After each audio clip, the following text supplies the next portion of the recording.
Jay Crawford, Adam the Bull, Garrett Bush, Dustin Fox, Jason Lloyd, Tyvis Powell, plus, ba-da-da-da-da, you're loving him, Mikey McNuggets. And so many big names, it would take me hours to say all of their names. The ultimate Cleveland sports show starts now. Booyah! Welcome, everybody, to the ultimate Cleveland sports show here on WKYC, along with Jason and G. I'm Adam the Bull, and we got a lot to get to in not a lot of time. Coming up in a little bit, we'll talk plenty about the Cavs, but also the Cleveland Browns. Jameis Winston, after a good first start, was terrible, I think, in his second start. That's the way it looked to me. How did it look to Sean King, former NFL quarterback? We'll find out coming up in a little bit. G. I'm G. Bush. I'm dressed in all Cavs garb. They start off with a great start, got a chance to stay undefeated against the Golden State Warriors. But is this fast start an indictment on JB Bickerstaff? Jason? I don't know about that, but I know the Browns are a wreck at 2-7 and the Cavs are rolling. Could the Cavs flip Cleveland and make it a basketball town? I have thoughts on it. We're going to talk about it. Mikey. Plus, the Warriors are the only team in the NBA without a single player over 6'9", but they lead the association in rebounding. The Cavs have the size advantage, but will it play out on the court? We'll talk about that in just a minute. All right, guys, let's get right into this here. The Cavs, when the season ended last year, a lot of us, certainly myself included, thought they should blow it up, that they had to make changes, break up the big guys, break up the guards. The Cavs, as an organization, and they maybe didn't have much of a choice because of the assets they have or don't have, decided, no, we're going to stick with the guys we got. We just need to change the coach. And that's really all they did. I mean, they didn't make really any legitimate additions or subtractions to the roster. They changed the coach, and at least through 9 games, it's made all the difference in the world. Yeah, I think guys like Ty Jerome came back around. He was injured most of all last year. We saw him like 2 seconds, literally, and he was gone the rest of the year. They re-signed Isaac Okoro, and Isaac Okoro's been shooting the ball very well. But I think the thing that you look at with Kenny Atkinson compared to JB Bickerstaff is, there's no more just stagnant ball dribbling and guys playing ring around the rosy and over dribbling. The ball movement is there. They're not just running high pick and roll. The bigs are moving and running the floor. Evan Mobley seems to be taking the ball coast to coast, more offensive playmaking ability. And the cool thing about it is the team has taken on to new coaching very quickly. Sometimes it takes a little bit to get used to playing a different style of basketball. I think they've unlocked and encouraged Evan Mobley. And Darius Garland looks like he's back to the Darius Garland we knew before he got the contract or before Donovan Mitchell got here. So I think this team is playing probably some of the best basketball in the league right now. It's going to be a good test against the Golden State Warriors, Jason. Jason, how much does Atkinson deserve credit, and how much blame, I guess, to some degree, does JB deserve? Kenny gets credit for sort of what he's doing with Evan Mobley, because I think a lot of people have wanted him sort of put in these positions for the last 3 years, and it just didn't happen. So Kenny gets credit for some of the offensive sets that they're doing. Mike and I did a podcast on it. Mike did a great job of diagramming some of the plays and some of the actions that just didn't exist before. It was always so pick and roll heavy. And Kenny has gotten away from always just relying on pick and roll. And Kenny even said after the game the other night, when you get to the playoffs, you can't just run pick and roll because other teams can take it away so easily. And we've been talking about that for years. Yeah. For that, he gets credit for. I do think we've sort of swung too far the other way because it's only been 9 games. And the turnaround in Darius, I don't believe that's coaching. I believe that's Darius just bouncing back to being the player that he was. He had a miserable year last year. We've all talked about the reasons why: the death of his grandmother, his jaw was wired shut, he lost 15 pounds. We talked about it as it was happening last season as possible reasons why. And now this year, when you see him going back to being the player he was, he only scored 30 points or more. I think it was 4 times all of last season. He's already done that, I think 3, at least 2, if not 3, in 9 games this year. So he's getting back to being the player he was, and where the Cavs for years felt like he could be a really good player off the ball. He can sort of move in space. He can play in space without the ball, be a catch and shoot 3-point guy. And he's proven that this year. So as well as Donovan and Darius played together 2 years ago, that was under JB. Nobody was talking 2 years ago about whether or not Darius and Donovan fit together because they fit just fine.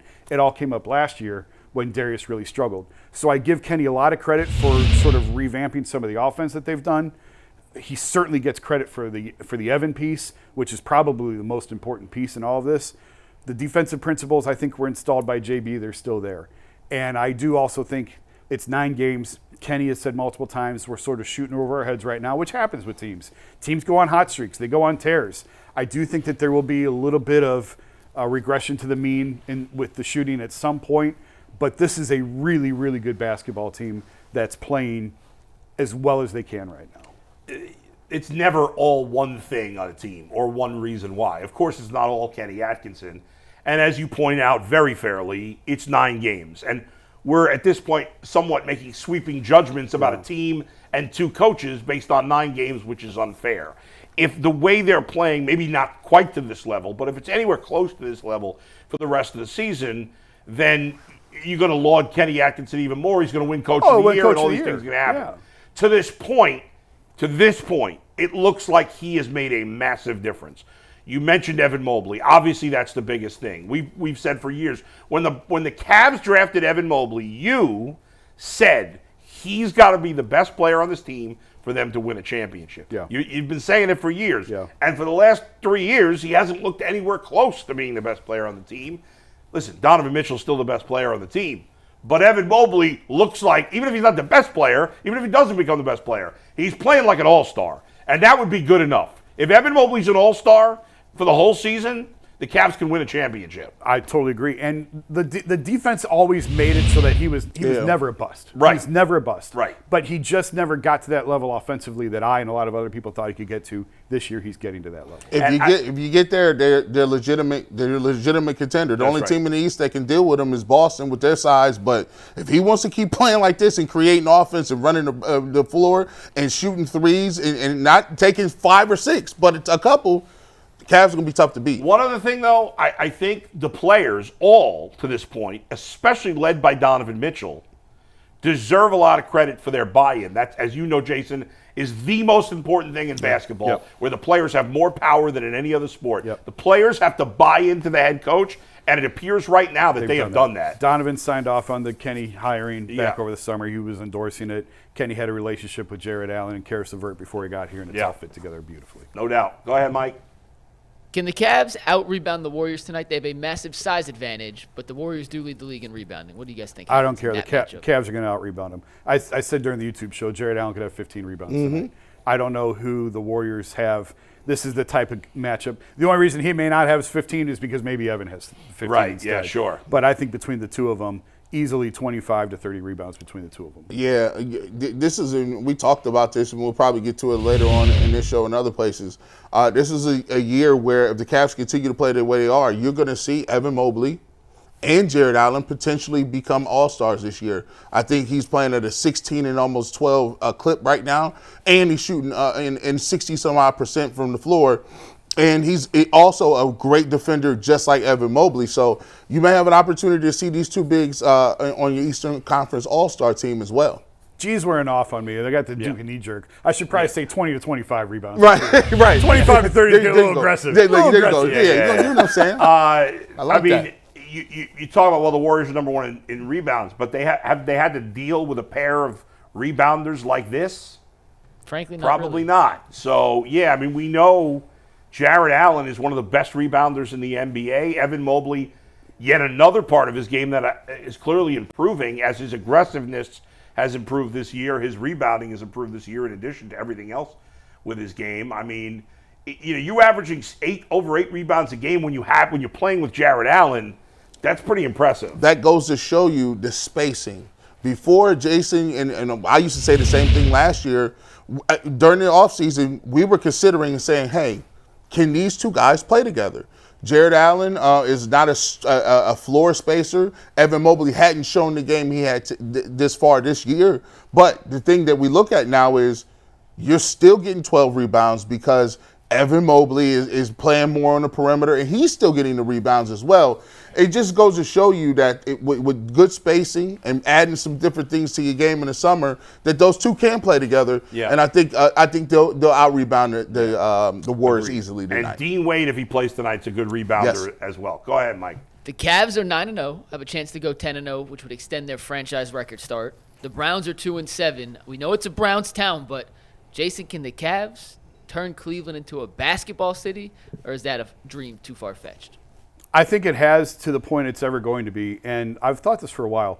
LeBron created a generation of basketball fans in Cleveland that previously didn't exist. In the 80s, the Cavs were great. They had all the support in the world. But in the 90s, it was like a mausoleum when they built at the time it was called Gund Arena.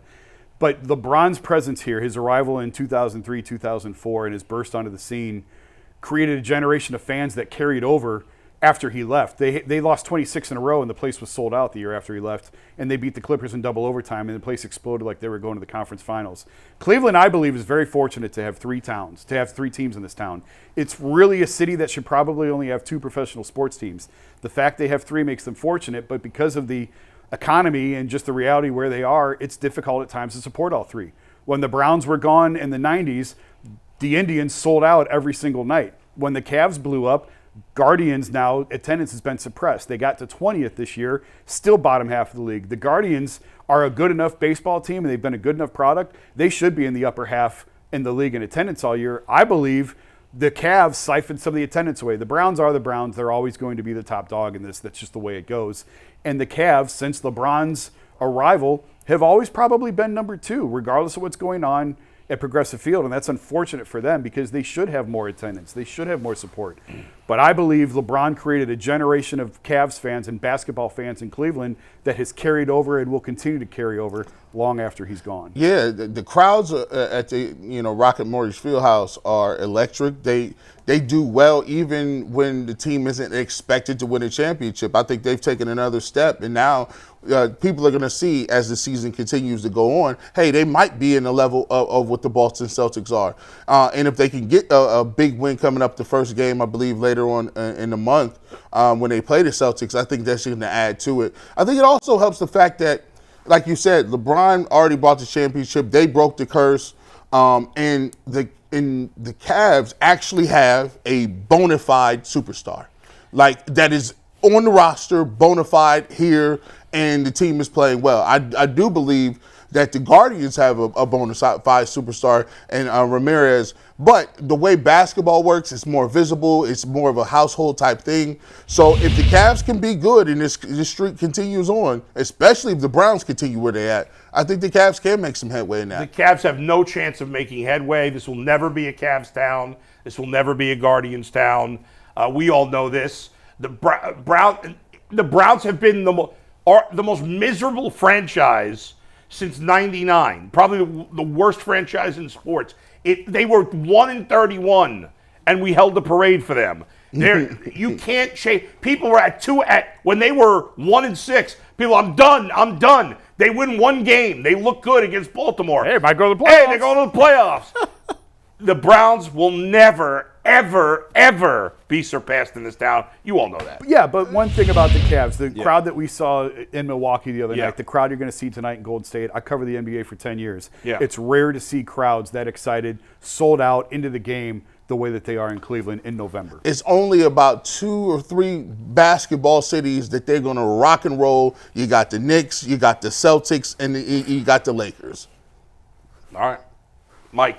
Oh, Taking a break. yeah, that's right. I haven't hosted on a Friday in a while. We're going to take a break. When we come back, so much more on the Cavaliers as they play a big game against the Golden State Warriors tonight, and then Sean King later in the show, right here on WKYC, the Ultimate Cleveland Sports Show.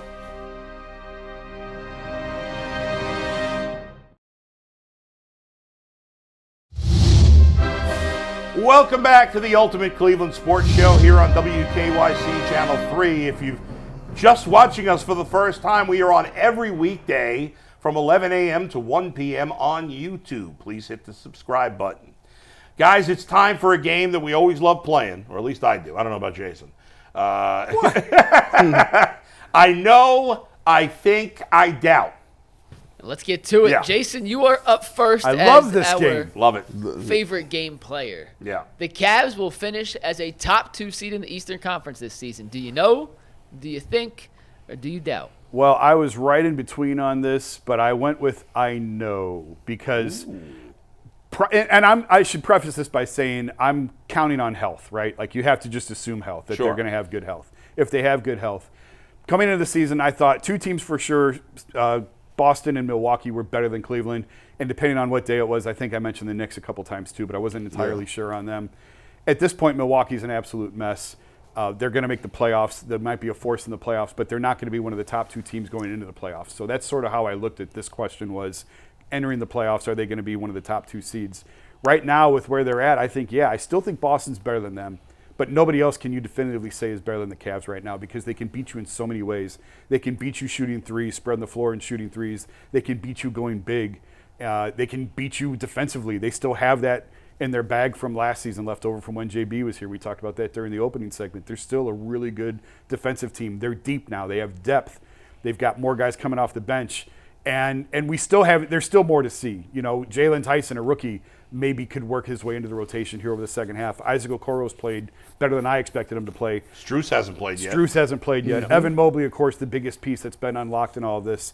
So where they're at right now, it may be a little bit of an overreaction, but I'm willing to this time side on being too positive than too negative because of what we've seen, because where the rest of the East is. Give me I know they're one of the top 2 teams in the East. All right, Jason's all in. G. Bush is up next. Okay. G. Well, Will the Cavs have more than 2 All-Stars this season? Has to be more. More than 2, yes or no? Do you know, do you think, do you doubt? This is easy money. I know. Yeah. Listen, first and foremost, you got to think of how All-Star games work. We just had an election. Well, this is an election of people that you based on your record. Look, the Cavs right now, it could be 9-0, 10-0, and if you got the best record in the East, you're going to get the most votes for your guys, right? So it's going to be more attention on your All-Stars. Donovan Mitchell was already a lock. Evan Mobley has not been an All-Star, and if he continues to step his game up, people are going to vote for him because they can say this is the Evan Mobley we wanted to see. Jared Allen is playing the center position. Joel Embiid has played his first game. He's going to play his first game coming up here in a few days. There's not that many people that are going to be on the short list for center to make the team. And Darius Garland has already made an all-star team. So I think it comes down between Darius Garland and or Jared Allen. I believe they'll give it to Jared Allen because he's a great defensive player. I think you get 3 all-stars. You're going to get Mobley, you're going to get Allen, and of course Donovan Mitchell, who might be a starter if the Cavs continue to play like they are. The easiest question out of all of these. Love it. All right, Bull, your statement here. We were all wrong about the Cavs having to break up the core 4 in order to take that giant step forward. Do you know, do you think, or do you doubt? When you first asked me this yesterday, my initial reaction was I know, but then I thought about it a little more and I switched it to I think because it's too soon. Right now, it feels like I know should be the answer, but as Jason made the point earlier when it comes to the coach, you know, we're excited right now. If this team ends up flaming out in the playoffs, well, then it wasn't just the coach necessarily. So I'm guessing by the end of the year I would answer I know to that one, but right now I'll have to say I think. I do think the coach was the biggest deal and much more than breaking up the players that we were wrong about. So I think it's true, but I'm not ready to go 100% in yet. All right, when we come back, Sean King, the quarterback guru. He's going to break down Jameis Winston's performance last week in a loss to the Chargers. That's next on the Ultimate Cleveland Sports Show on WKYC.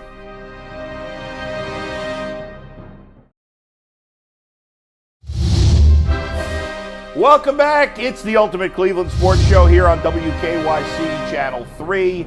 Sean King, longtime NFL quarterback, has become an analyst for us on the Ultimate Cleveland Sports Show. He was real high on Jameis Winston after his first start, a great performance against the Ravens. Well, how did he do against the Chargers? Sean gives you his thoughts right now with Mikey McNuggets. The thing I like about Jameis is he's seeing it, and he's being aggressive, and he's trying to anticipate it. Stop the film. If you look at when he throws this ball, look at where the receiver is and where the ball's being thrown to. He's on the opposite side of this coverage. It looks like the underneath linebacker is working towards the numbers, and it's going to be a hold. That's just a great play by the Chargers defensive player. Now, you could say Jameis could check it down up top to the back, but I like how aggressive Jameis is. I wouldn't change it for anything. If you look at it here, I mean, this is almost a tremendous throw and catch there. That's just a great play by Zero. I mean, sometimes you got to give credit to those guys. They get paid as well. Look at the anticipation with which he throws this football. If you want to go ahead and run it, Mikey. He's in the pocket. He's big and strong. If you stop it there, he's going to throw this ball to Jerry Jeudy. If you're a quarterback in the pocket, look at what Jameis sees. The top flat is covered. The vertical route to the short side is covered.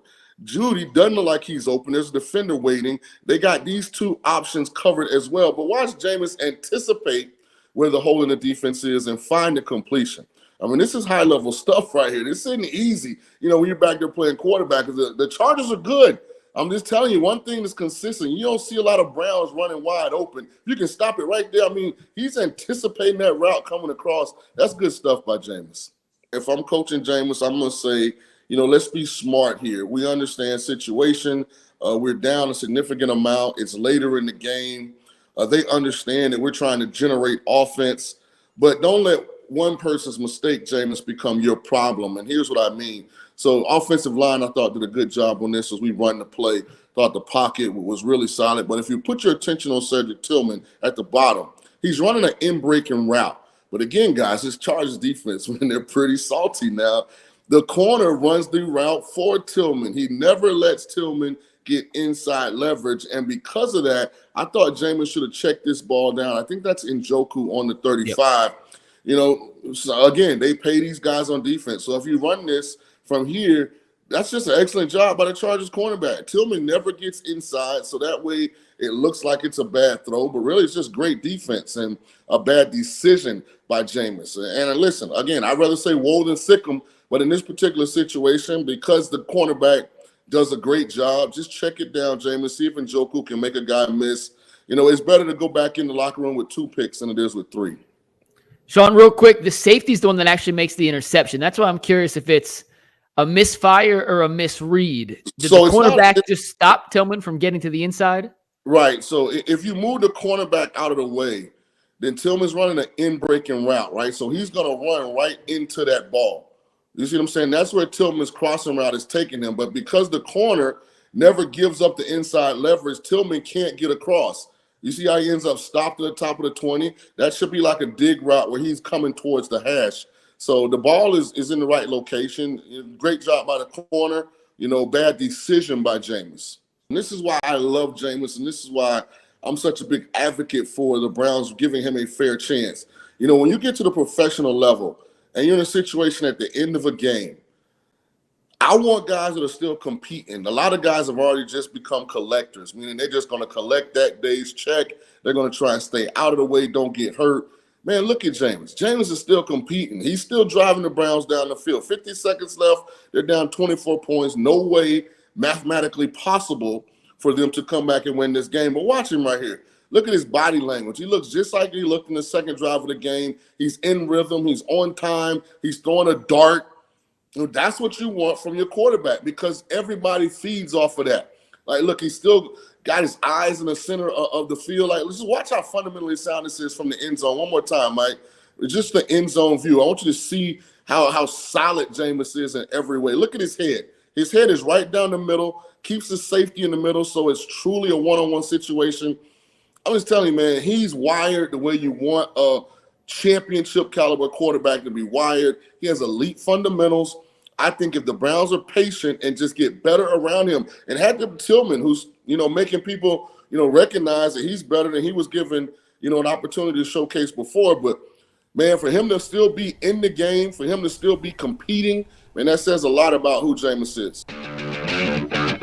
All right, that was Sean King breaking down the performance of Jameis Winston. Guys, we have very little time left. Tonight's the big game. It's the Cavs and the Warriors in Cleveland tonight. Who you got, G? I got the Cavs winners 117-102. I got Evan Mobley in double figures, Jared Allen with 16 and 12, and Donovan Mitchell with big 25 points. Cavs roll. Jason. They're not going to go 82-0. Yeah. They're not. but they win tonight. Nice. All right, no score. Nah, I don't do scores. 10-0. What is it? Cavs by 4.5? 4.5. Give me the Cavs to cover. I just think they're too big inside, and give me a big night from Evan Mobley. I've got Donovan Mitchell with a 3 at the buzzer. Cavs win by 2 points to get to 10-0. Thank you, everybody, for joining us. Check us out every weekday, 11 to 1, the Ultimate Cleveland Sports Show. Peace.